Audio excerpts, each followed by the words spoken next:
करो बेटा, what is the competitive inhibition?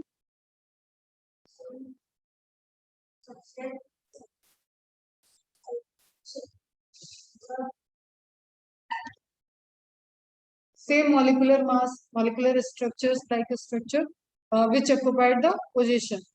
और सेम के अलावा भी हो सकता, जब उसमें फिट होने वाला कोई भी स्ट्रक्चर वहां पे जाके ऑक्युपाइड कर जाए, लेकिन इंपॉर्टेंट पॉइंट इज दैट कि एंजाइम को कोई हार्म नहीं हो, एंजाइम के नेचर को, एंजाइम के स्ट्रक्चर को कोई डिस्ट्रक्शन नहीं करेगा, जस्ट ऑक्युपाइड करे।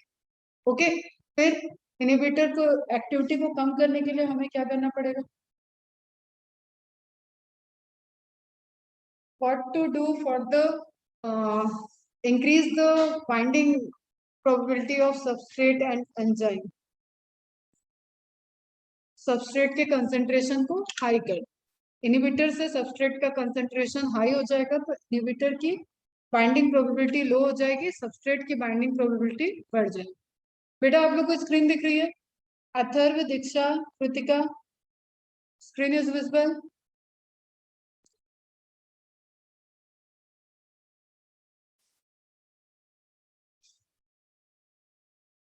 Okay good.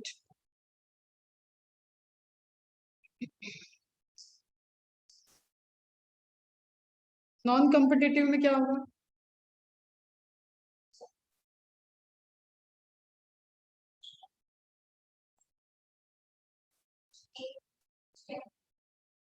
एंजाइम की एक्टिविटी बंद करनी।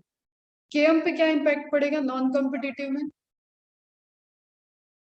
Non competitive inhibition and normal enzymatic reaction में केएम में क्या चेंजेस आए? Is there any changes in non competitive case?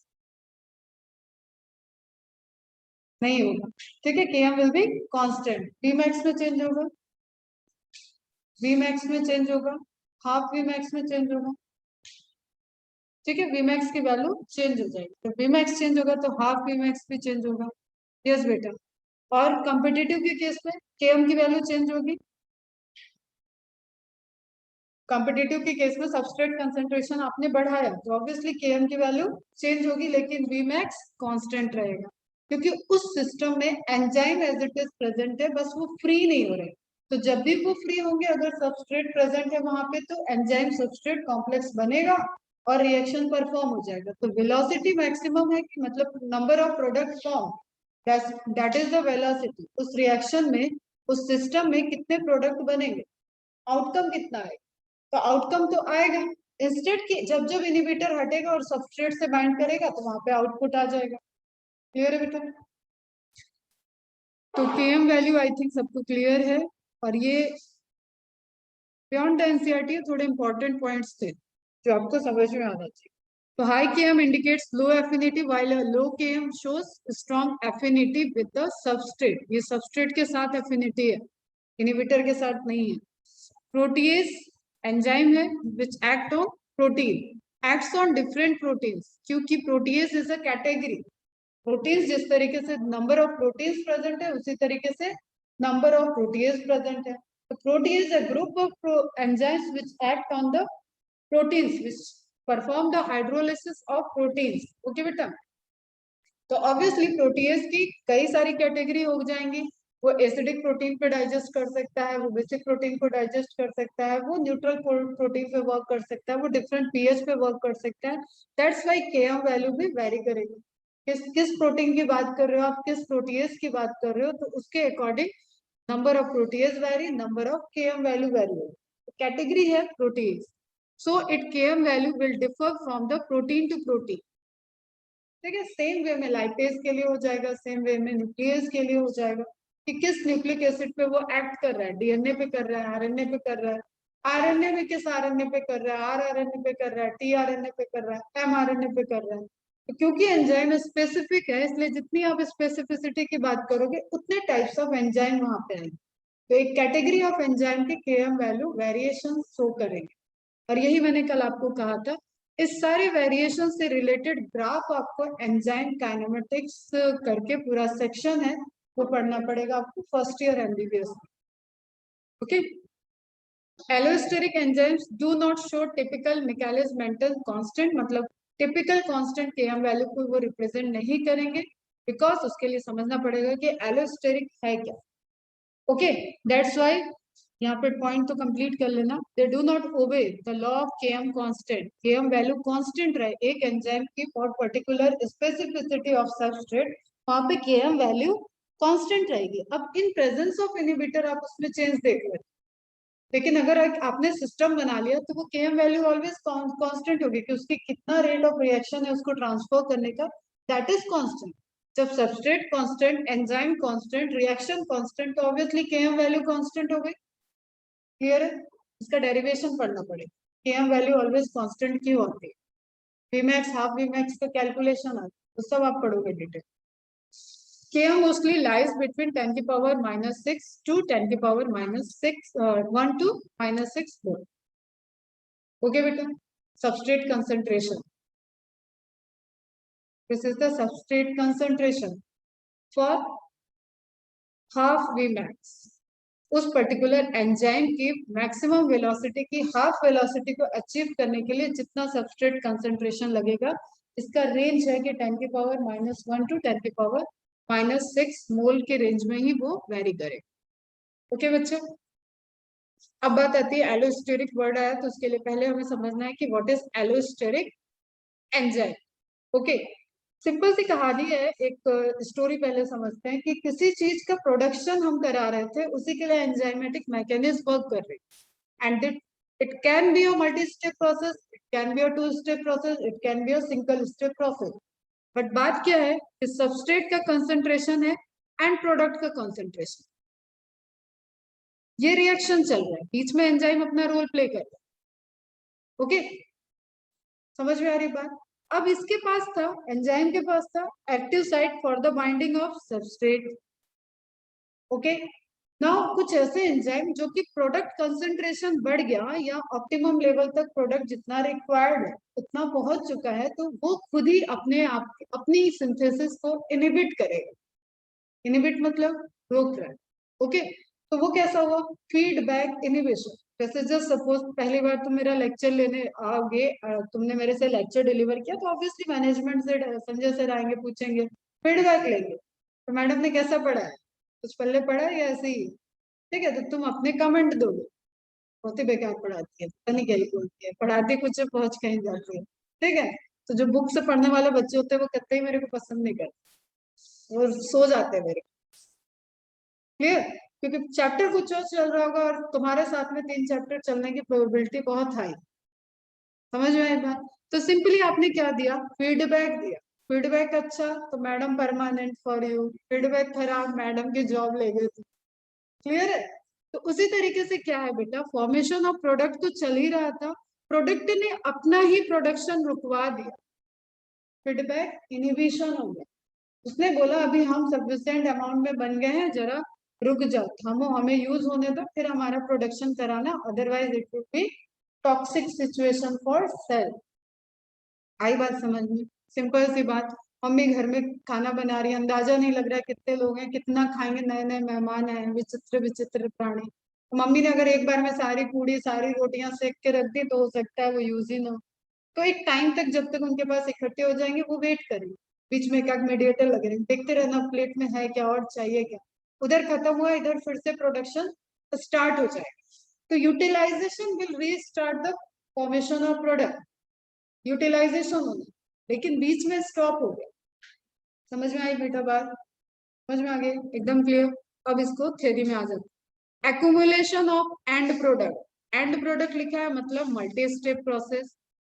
Okay बेटा, तुम लोग को समझ में आया?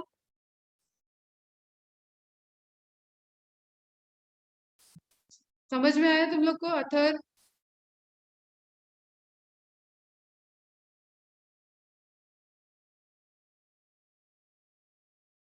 अथर्व से लेके वेदिका योजना तक सबको क्लियर है?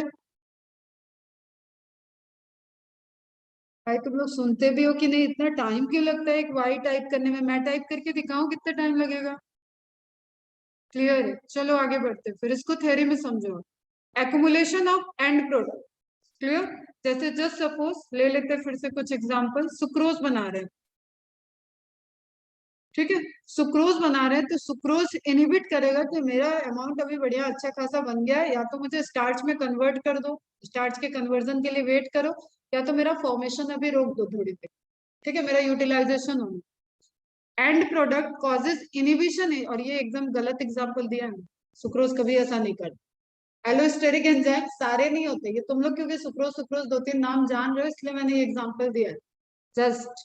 Okay, inhibition in the activity of the first enzyme of the series, series की बात हो रहा है, मतलब बेटा देखो समझो, मल्टी स्टेप प्रोसेस है, ठीक है, मल्टी स्टेप प्रोसेस है, A converted to B, B converted to C, C converted to D, D converted to E। हम मान लेते हैं E इज द, चलो E पे नहीं रुकते हैं, एंजाइम में कंफ्यूज हो जाओगे, F is the end product, ये था हमारा एंड प्रोडक्ट। ओके, इसके लिए एंजाइम 1 यहाँ पे लगा है, एंजाइम 2 यहाँ पे लगा है, एंजाइम 3 यहाँ पे लगा है, एंजाइम 4 यहाँ पे लगा है, एंजाइम 5 यहाँ पे लगा है। ओके, इस प्रोडक्ट का फॉर्मेशन ये कहाँ कहाँ से रोक सकता है, ये यहाँ पे इनिबिट कर दे तो भी रुक जाएगा, यहाँ पे इनिबिट करे तो भी रुकेगा, यहाँ पे इनिबिट करे मतलब प्रोसेस को रोकना चाहे यहाँ से भी रोक सकता है, क्योंकि इसका फॉर्मेशन तो इस पे डिपेंडेंट है लास्टली। लेकिन ये ऐसा करेगा तो ये प्रोड्यूस होता रहेगा, ये प्रोड्यूस होता रहेगा, ये प्रोड्यूस होता रहेगा। दैट्स वाई थ्योरी क्या कहती है कि एंड प्रोडक्ट अपने फर्स्ट एंजाइम को इनहिबिट करे ताकि बीच के इंटरमीडिएट प्रोडक्ट भी नहीं बने। समझ में आई बात? तो लाइन क्या लिखेगी, inhibition in the activity of the first enzyme of the series, इस पूरी सीरीज के फर्स्ट एंजाइम को टारगेट किया और इसके काम को रोक दिया इसने कि भाई मुझे अभी मत बनाओ, मेरे प्रोसेस के लिए आराम करो। So this inhibition is due to final end product which is totally different in structure from the substrate of the enzyme is called allosteric of the feedback inhibition। अब obviously वो structurally तो different है, ये product है बेटा, ये substrate था, तो initial जो substrate start हुआ था उससे तो वो differ है ही, तो multi step process से आया था, A B से differ है, B C से differ है, D से डिफर है, E से डिफर है, सब एक दूसरे से डिफर है, तभी अलग अलग प्रोडक्ट आप उसको बोल रहे हो, लेकिन सारे इंटरमीडिएट प्रोडक्ट और फाइनल प्रोडक्ट सभी सबस्ट्रेट से डिफर। तो ऑब्वियसली जब एक ही एंजाइम पे प्रोडक्ट भी बाइंड कर रहा है और सबस्ट्रेट भी बाइंड कर रहा है, अब समझो इसके कॉन्सेप्ट को, तो इसके पास क्या है, दो साइट है, एक साइट किसके लिए हो गई, प्रोडक्ट के लिए, एक साइट किसके लिए हो गई, सबस्ट्रेट के लिए। जब सबस्ट्रेट बाइंड करेगा तो प्रोडक्ट नहीं बाइंड करेगा, प्रोडक्ट बाइंड करेगा तो सबस्ट्रेट बाइंड, यही तो होगा। इनहिबिशन कैसे किया, अब पी आके अपने साइड पे बैठ गया तो इसका कन्फॉर्मेशनल चेंज हो गया, इसने स्ट्रक्चर कैसे बना लिया, यहाँ से इसको ब्लॉक कर दिया, तो सबस्ट्रेट बाइंड नहीं करेगा, सबस्ट्रेट बाइंड नहीं करेगा तो रिएक्शन नहीं होगा, रिएक्शन नहीं होगा तो प्रोडक्ट नहीं बनेगा, तो प्रोडक्ट ने अपना फॉर्मेशन क्या कर दिया बेटा, इनहिबिट कर दिया। Is it clear? तो ऐसे एंजाइम जिनके पास दो साइट हो, एक को बोलते हैं एक्टिव साइट, दूसरा होता है एलोस्टेरिक साइट, ऐसे एंजाइम्स को बोलते हैं allosteric enzyme. And all enzymes are not allosteric enzyme, ध्यान रखो हर एंजाइम इस तरीके से वर्क नहीं कर रहा है। ओके बेटा, क्लियर है? Structure from the substrate of the enzyme is called allosteric feedback inhibition and such enzyme is called allosteric enzyme. Is it clear?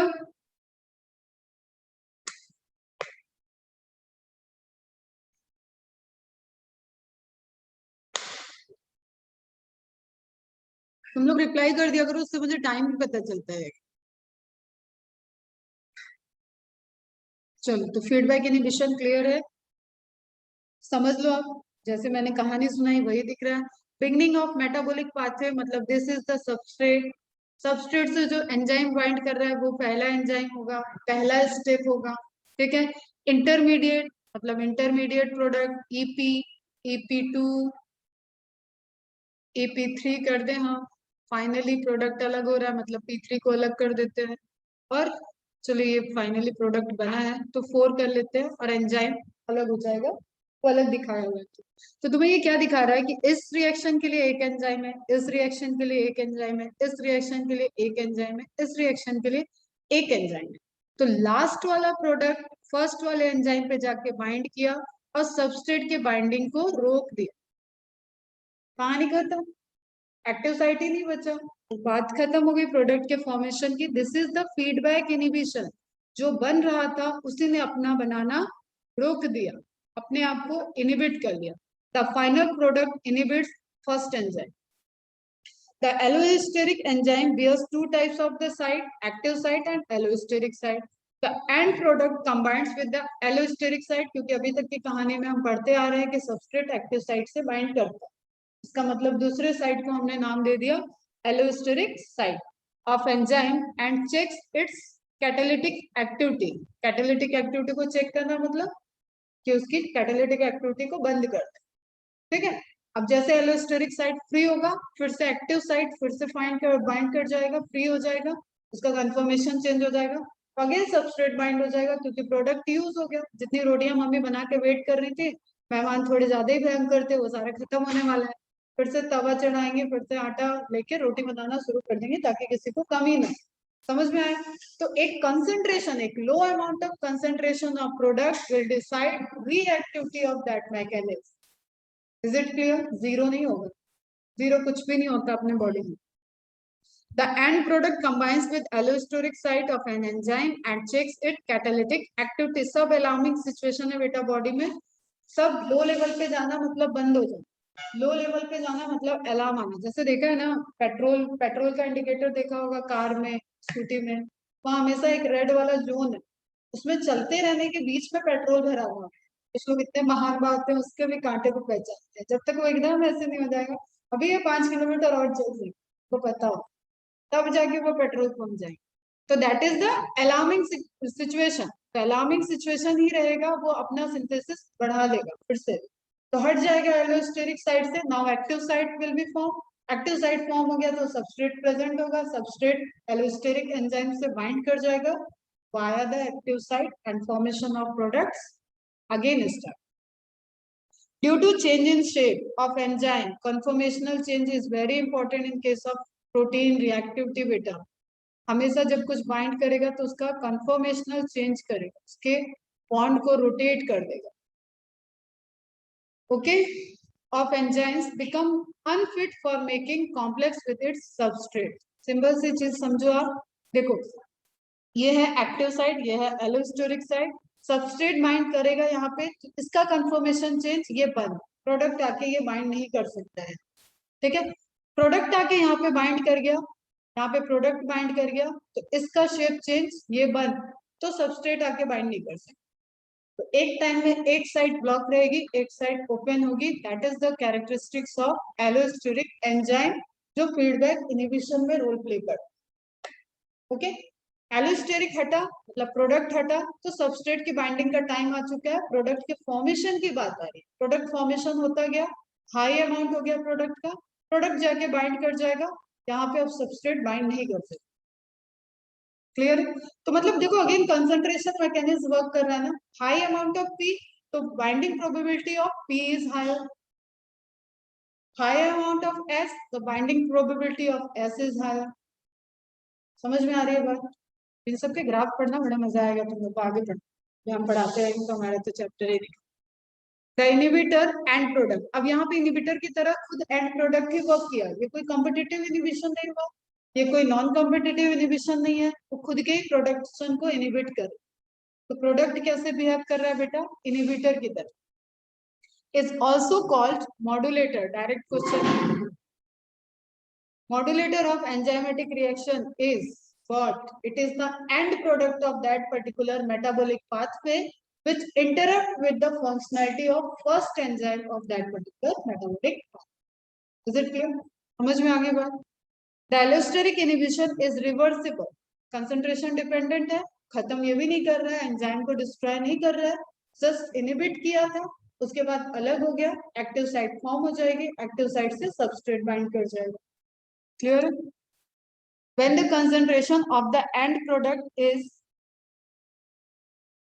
in the cell falls, एक सेल के अंदर ही हम पढ़ते हैं बेसिक कि साइटोप्लाज्म में रिएक्शन चल रहा है, it leaves the allosteric site and the activity of allosteric enzyme is restored. Which activity? The binding to substrate and formation of ES and product. Okay. This type of inhibition can be observed in E. coli bacteria at the time of formation of isoleucine amino acid. Example ध्यान रखना, isoleucine amino acid खुद का inhibition करता है बेटा.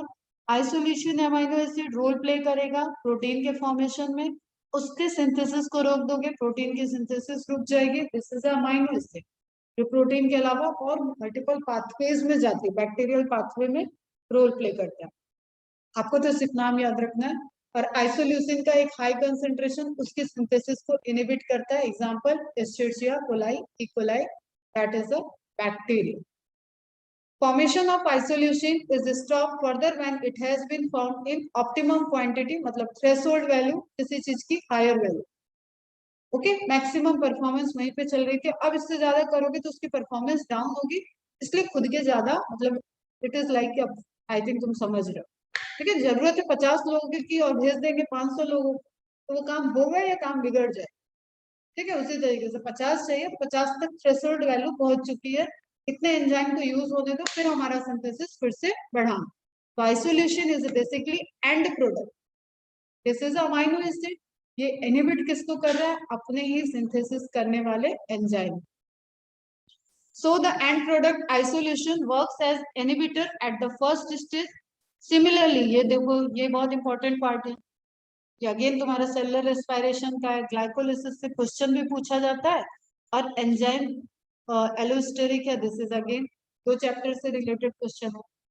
Hexokinase first enzyme है, glucose को glucose 6 phosphate में कन्वर्ट करता है. Is it clear? यहाँ पे एंजाइम यूज होता है hexokinase. During glycolysis in respiration, acts on glucose to form glucose 6-phosphate and which inhibits the activity of hexokinase. और glucose 6-phosphate आगे further 2,6-diphosphate में जाता है, conversion होता है, fructose बनता है, fructose 6-phosphate बनता है. वो सारी process होने के लिए amount of glucose 6-phosphate is sufficient. तो ये थोड़ी देर के लिए इसको क्या कर देगा? फीडबैक कर देगा. Is it clear? समझ में आई बात? Which inhibits the activity of hexokinase. ये सिंगल स्टेप में ही इनहिबिट कर दिया. राइबोसोम तो हो चुका था, दोबारा रिपीट करने का कोई. नाउ लास्ट क्वेश्चन है classification and nomenclature of enzyme. NCERT का क्वेश्चन है. डायरेक्ट एग्जांपल ध्यान रखने हैं और मैकेनिज्म ध्यान रखनी है. यहाँ से क्वेश्चंस डायरेक्ट बनेगा. Thousands of enzymes have been discovered.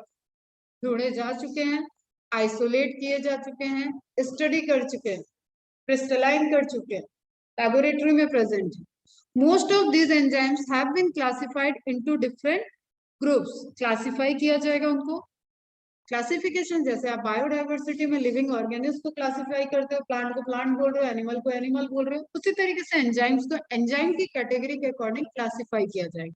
Have been classified into different groups based on the types of reaction. First आपके एनसीईआरटी में जो दिया है that is the type of reaction. आपने किस तरीके से क्लासिफाई कर लिया? आपने प्रोटीनेशियस, नॉन प्रोटीनेशियस, कोफैक्टर, ये सारी चीजें आपने इसके अंदर ही लाई. वो भी एक तरीके का क्लासिफिकेशन. जैसे आपने ग्रुपिंग की, that is the classification. But important thing is what is the basis of classification. Okay, हम यहाँ पे तुम लोग बैठे हो, दोनों क्लास के बच्चों को हम मिला ले तो you can classified with the help of की बॉयज और गर्ल्स के पॉइंट से भी क्लासिफाई कर सकते हैं. हम मैथ्स और बायो के पॉइंट से भी क्लासिफाई कर सकते हैं. हम 11th एंड 12th के पॉइंट से क्लासिफाई कर सकते हैं. तो ग्रुप ऑफ जो ग्रुप फाइनली बना है उसका बेसिस क्या था? पहला क्वेश्चन तो यही है, type of reaction. On the basis of type of reaction they catalyse. This is not the structure of enzyme.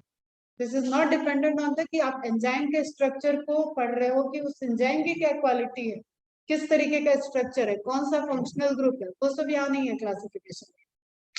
Okay, protein है, नॉन प्रोटीनेशियस पार्ट है, सिंपल है, कॉन्जुगेटेड है, ये सब यहाँ पे बेसिस नहीं है. वो रिएक्शन कैसे कर रहे हैं, that is the basis of classification. Enzymes are divided into 6 classes. Again MCQ है. ईच विथ 4 to 13 सब क्लासेस. अभी आपको सब क्लास तक नहीं पढ़ना है, ये फिर आपकी हायर स्टडी की चीज है. आपको 6 क्लास पढ़ना है. Okay, and named accordingly by a 4 digit number. फिर इनका जो नेमिंग सिस्टम होता है वो इस तरीके से कुछ होता है, जैसे 1.1 1.1, ये एक नेमिंग सिस्टम होता है।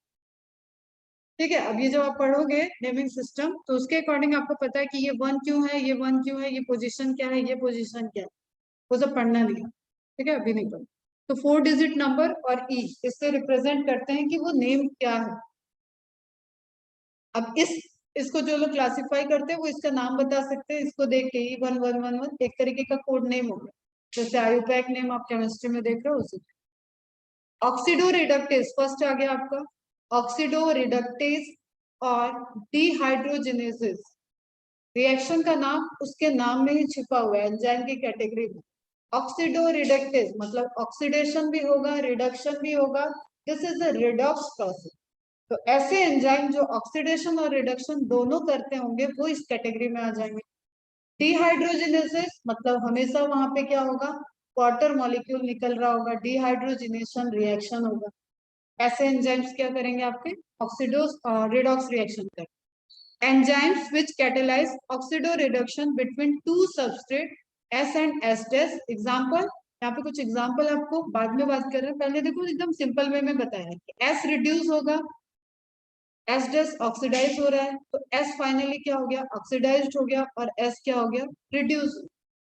ओके बेटा, तो सिंपल आपको समझना है कि प्रोसेस दोनों चल रही है। रिडक्शन और ऑक्सीडेशन याद है ना, बेसिक क्लास में बताया हुआ। H प्लस आयन का ऐड होना, इलेक्ट्रॉन का ऐड होना, that both are reduction process. H plus ion का निकलना, इलेक्ट्रॉन का निकलना, दैट इज ऑक्सीडेशन प्रोसेस। अब क्या बच गया, ऑक्सीजन, तो ऑक्सीजन को ऐड कर देना ऑक्सीडेशन है। ओके, ऑक्सीजन को निकाल लेना, ऑक्सीजन को निकाल लेना रिडक्शन। सिंपल 3 चीज आपको याद रखनी है, इलेक्ट्रॉन का मूवमेंट, हाइड्रोजन आयन मतलब प्रोटॉन का मूवमेंट, और प्लस ऑक्सीडेशन। तो H प्लस को ऐड कर दो, इलेक्ट्रॉन को ऐड कर दो, दोनों केस में क्या हो जाता है, रिडक्शन हो जाता है, और ऑक्सीडेशन में H प्लस को निकाल लो, इलेक्ट्रॉन को निकाल लो, ऑक्सीडेशन हो जाता है। ऑक्सी मतलब ऑक्सीजन को ऐड कर, ऑक्सीजन ऐड कर दिया तो ऑक्सीडेशन, ऑक्सीजन निकाल लिया तो रिडक्शन। और जब भी ऐसी प्रोसेस एक रिएक्शन में ऐसा चल रहा है कि एक सबस्ट्रेट से H प्लस आयन निकल रहा है और दूसरा सबस्ट्रेट रिसीव कर रहा है, तो वही क्या हो जाएगा, एक ऑक्सीडेशन को शो कर रहा है, एक रिडक्शन को शो। क्लियर, ऐसे रिएक्शन को बोलते हैं रिडॉक्स रिएक्शन। केमिकल रिएक्शंस में पढ़ाया जाएगा तो फोकस करें। ट्रांसफेरेज, वो क्या हो गया, ऑक्सीडो रिडक्टेज। ठीक है, ये क्या है, ट्रांसफेरेज। एंजाइम्स के एग्जांपल अभी हम लिखवाएंगे, एनसीईआरटी पहले कवर। ट्रांसफेरेज इंडिकेट कर रहा है ट्रांसफर हो जाए। जैसे सुने हो किसी के फैमिली में कोई है जो मूवेबल जॉब में है, ठीक है, गवर्नमेंट जॉब में है लेकिन ट्रांसफर होता रहे, तो वो ट्रांसफर हुआ, फादर का ट्रांसफर हुआ तो पूरी फैमिली ट्रांसफर कर जाएगी। तो ग्रुप का ट्रांसफर हो जाए, ग्रुप को ट्रांसफर करा रहा है, सबस्ट्रेट के अंदर ग्रुप को ट्रांसफर करा रहा है। तो enzymes catalysing a transfer of a group G other than the hydrogen. हाँ, ग्रुप हमेशा हाइड्रोजन के अलावा होना चाहिए, मतलब R वाले साइड में कुछ हो, या सबस्ट्रेट का कोई फंक्शनल ग्रुप। हाइड्रोजन तो यूं ही निकलता ऐड होता रहता है, that is the for the valency, और हर जगह प्रेजेंट है। आपका जो बायोलॉजिकल सिस्टम है वहाँ H प्लस आयन हर जगह प्रेजेंट, तो एज पर रिक्वायरमेंट वो ऐड होगा, निकल जाएगा। ओके, तो उसको आपको सेपरेट रखना है। Here you are talking about certain other functional group, acyl group हो गया, अल्काइल ग्रुप हो गया कोई, तो उस तरीके के ग्रुप के ट्रांसफर से थायो ग्रुप हो गया, एक बीच में और क्लास लिया तो वहां पे भी आया group transferring enzyme between a pair of substrate S and S base. ठीक है, तो S के पास क्या है, G दिख रहा है आपको एडिशनल ग्रुप, और S डैश के पास नहीं है। सिंपल रिएक्शन बना दिया इसने कि S के पास से ग्रुप गया, S डैश के पास ज्वाइंट हो गया। ऐसे enzymatic catalytic reactions perform by the transferases group of enzyme. Classification हम on the basis of reaction performing कर रहे हैं। तो एक कैटेगरी ऑफ एंजाइम है जो ग्रुप ट्रांसफर पे वर्क कर रहा है, दैट इज ट्रांसफेरेजेस। हाइड्रोलेजेस, ये तो आप अपना चिर परिचित है, ठीक है, जितना बॉन्ड फॉर्मेशन पड़ा था उनको तोड़ना है तो हाइड्रोलेजेस हो गया। Enzyme catalysing hydrolysis of ester bond, ether, peptide, glycosidase, C bond, C halide, PN bond. ठीक है, कोई भी इस तरीके के बॉन्ड ब्रेक डाउन हो रहे हैं, तो that category is hydrolysis, hydrolysis हो रहा है। ग्रुप ऑफ एंजाइम क्या हो गया? Hydrolysis. Transfer, transferase, oxidation reduction, oxido reductase, hydrolysis, hydrolysis, hydrolase. Reaction क्या हो रहा है उसके बेसिस पे हमने कैटेगरी बोल दी। लाइस, लाइस मतलब लाइसिस, ठीक है। Enzyme that catalyse removal of group, ये क्या था बेटा? ये ट्रांसफर ऑफ ग्रुप था। ओके, एक जगह से दूसरे जगह, एक कार्बन से दूसरे कार्बन पे ट्रांसफर हो गया। ओके, एक सबस्ट्रेट से दूसरे सबस्ट्रेट पे ट्रांसफर हो गया। एक सबस्ट्रेट रहेगा तो उसमें ही डिफरेंट पोजीशन पे ट्रांसफर हो सकता है। दो सबस्ट्रेट है जैसा एग्जांपल में दिया हुआ, तो एक सबस्ट्रेट ने डोनेट किया, दूसरे ने रिसीव कर लिया, तो ट्रांसफर ऑफ ग्रुप का। लेकिन पूरे ग्रुप की लाइसिस कर दी, अलग ही चला गया। जैसे जैसे देखो यहाँ पे सबस्ट्रेट किसको लिया है? ओके, सीसी, इसको देखना है अपने को, और इसने ग्रुप की लाइसिस कर दी। अब एक्स वाई किसी से भी अटैच नहीं, ओके, लेकिन सी सी के बीच में बैलेंसी पूरा करने के लिए सी डबल बॉन्ड सी बन गया। तो that is lyase, lysis enzyme आपको पढ़ना आगे 12th। Enzyme that catalyse removal of groups from substrate by mechanism other than hydrolysis, leaving double bond. Okay, hydrolysis नहीं करना, बॉन्ड को नहीं तोड़ना, उसको मोनोमर नहीं बनाना, सिंपल। लेकिन आप उसके ग्रुप को ट्रांसफर करने की जगह पूरा का पूरा लाइस कर दे रहे। अब इसके बीच में कोऑर्डिनेट बॉन्ड हो, वॉट एवर द बॉन्ड, जिस बॉन्ड से ये अटैच रहेगा, जिस तरीके का ये एंजाइम सॉरी ये ग्रुप होगा, उसके अकॉर्डिंग वहां पे बॉन्डिंग डिसाइड होगा। तो उस बॉन्डिंग को तोड़ के इसको अलग कर दिया गया, सेपरेट कर दिया, लाइसिस कर दी। The group of enzyme is lysis. और ऑब्वियसली पढ़ने से ही तुम्हें समझ में आ रहा है कि बहुत शॉर्ट में लिखा है। ओके, इसका ह्यूज डेप्थ है। आइसोमेरेज, आइसोमेरेज फॉर्म हो जाए, जैसे फ्रक्टोज हुआ, ग्लूकोज हुआ, सारा आइसोमर, फॉर्मूला सेम है उनका, ठीक है। तो आइसोमेरेज एंजाइम जो स्ट्रक्चर को कन्वर्ट करे, ये भी ग्लाइकोलिसिस में आएगा एंजाइम, आपको ग्लूकोज से फ्रक्टोज बनने वाले स्टेप में आएगा। ओके, तो they are isomerase enzyme. includes all enzyme catalyzing interconversion of optical, geometrical and positional isomer। Isomer बनाने के लिए एंजाइम यूज किया गया आइसोमेरेज। रिएक्शन क्या हो गया? आइसोमेराइजेशन, एक वर्ड यहाँ पे लिख, आइसोमेराइजेशन। जैसे वहां हाइड्रोलिसिस लिखा है ना, ट्रांसफर लिखा है, वैसे यहाँ पे क्लियर नहीं किया। तो दिस इज द आइसोमेराइजेशन। आप आइसोमर फॉर्म कर, केमिकल फॉर्मूला सेम है, मॉलिक्यूलर फॉर्मूला सेम था, जस्ट रोटेशन करके तुमने कुछ और बॉन्ड बना दिया, फ्रक्टोज एल्डोज को कीटोज बना दिया, इस तरीके से स्ट्रक्चर में चेंज हो। ओके, ग्लूकोज एल्डोज है, फ्रक्टोज कीटोज है, तो एल्डोज से कीटोज का कन्वर्जन कर दिया, आइसोमर बन गया, फॉर्मूला सेम। ओके, अब आइसोमेरेज में फिर डिफरेंट डिफरेंट होता है, वो केमिस्ट्री के पार्ट में आप पढ़ना। लाइगेज, तोड़ना ओड़ना लाइसिस हो गया। लाइगेज मतलब जोड़ना, ligation, ligases are the very very important genetic engineering. आप ऐसे समझोगे जब हम बोल रहे हैं कि इसका डीएनए इसके डीएनए में जोड़ दिया, तो सबसे ज्यादा इंपॉर्टेंट रोल कौन प्ले करेगा? एक वो एंजाइम जिसने इसका डीएनए कट किया, इसका डीएनए कट किया, और दूसरा वो एंजाइम जो इसके डीएनए को इसके साथ जोड़ ले। आप क्राफ्ट बनाते हो तो आपने भले ही कितना सुंदर क्राफ्ट के एसेसरी ले रखे हो, जब तक आप उसको ग्लू नहीं लगाओगे, उसको प्रॉपर स्ट्रक्चर पे चिपकाओगे नहीं, तब तक तो आपका क्राफ्ट का एक आउटपुट दिखेगा ही नहीं। तो कट करना is more important and ligase करना is more important for the formation of certain craft. आप क्या कट कर रहे हो, कहाँ उसको जोड़ रहे हो, दैट विल डिसाइड कि आपका क्राफ्ट कैसा बनेगा। उसी तरीके से ligases are the group of enzyme जो लाइगेशन करते हैं, ठीक है, दो कंपाउंड को जोड़ दो। Enzymes catalysing the linking together of two compound, example enzyme which catalyses COCS CNPO। अब ये सब बॉन्ड दे दिया आपको, इन बॉन्डिंग के फॉर्मेशन को कैटेलाइज करे। ओके, क्लियर है? यहाँ पे हो जाती है आपकी एनसीईआरटी और चैप्टर खत्म, और थोड़े से एंजाइम के एग्जांपल लिखते हुए आपको नोट्स बनाने।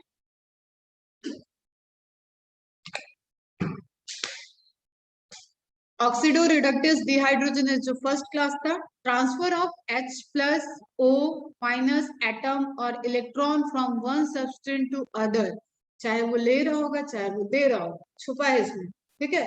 या तो ऑक्सीडेशन हो रहा होगा या तो रिडक्शन हो रहा होगा, क्लियर है?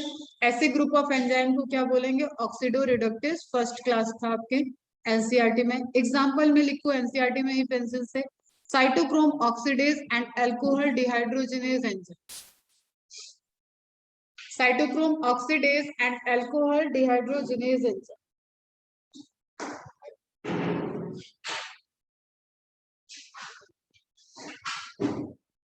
चलो 2 मिनट का लिंक है, कंप्लीट कर लेते हैं, फिर नेक्स्ट लिंक में नेक्स्ट चैप्टर स्टार्ट करेंगे, नहीं तो वीडियो में तुम लोगों को मिक्स हो जाएगा। Okay, then transfer of specific group methyl, acyl, amino, phosphate group from one substrate to another. बस ग्रुप का नाम दिया है, ट्रांसफर ऑफ एटम्स का नाम दिया है और एंजाइम का नाम दिया है, इतना नोट आपको ऐड करना है। एमिनेज मतलब अमाइनो ग्रुप को ट्रांसफर कराने वाला enzyme, transaminase. Okay, kinase kinetic group को रिमूव कराने जिससे उसके काइनेटिक एक्टिविटी में फर्क पड़ जाए, ऐसे एंजाइम हो जाएंगे काइनेज। हाइड्रोलेसिस, हाइड्रोलेसिस लाइपेज में दे दूंगी, सब आज ग्रुप में भेज देंगे। Lipase, amylase, peptidase, esterase, carbohydrase, protease, phosphatase indicate कर रहा है अपना target side. Lipid, carbohydrate, peptide, ester bond, carbohydrate, protein, phosphate bond. Okay, सारी हाइड्रोलिसिस हो रही है। Lyases, decarboxylase and fumarase, lysis करना है, एल्डोल ग्रुप हटाना है, एल्डोलेज, एल्डोल रिएक्शन भी पढ़ना है बेटा आपको। फ्यूमरेज केमिस्ट्री में भी पढ़ना है, फ्यूमरिक एसिड से रिलेटेड है। डीकार्बोक्सिलेशन हो रहा है, डीकार्बोक्सिलेज, डीकार्बोक्सिलेशन बहुत इंपॉर्टेंट फिनोमेना रहेगा, पूरा आपको फिजियोलॉजी में देखना है। आइसोमेरेज, फॉस्फोहेक्सो आइसोमेरेज, अगेन ग्लाइकोलाइसिस का इंपॉर्टेंट एग्जांपल है। लाइगेज, एसिटाइल CoA, ये भी आपको क्रेब्स साइकिल के लिंकिंग रिएक्शन में आ जाएगा। Synthetase, acetyl CoA synthetase complex बोलते हैं उसको, पूरा कॉम्प्लेक्स रहेगा जिसका एंजाइमेटिक पार्ट क्या है, acyl CoA। Synthetase, pyruvate, carboxylase, ये सब एग्जांपल। ओके, यहाँ पे हो गया आपका चैप्टर खत्म, नोट्स बना लो। इसके एमसीक्यूज इस संडे तक खत्म हो जाने चाहिए। एक्स्ट्रा पीडीएफ मुझे देना है, वो मैं कल तक दे दूंगी तुम्हें। मॉड्यूल के एमसीक्यूज कंप्लीट कर लो। अब बेटा तुम लोग रीज्वाइन करो, सेम लिंक से रीज्वाइन कर लो। तो एक्स्ट्रा एमसीक्यूज आप सॉल्व कर लेना।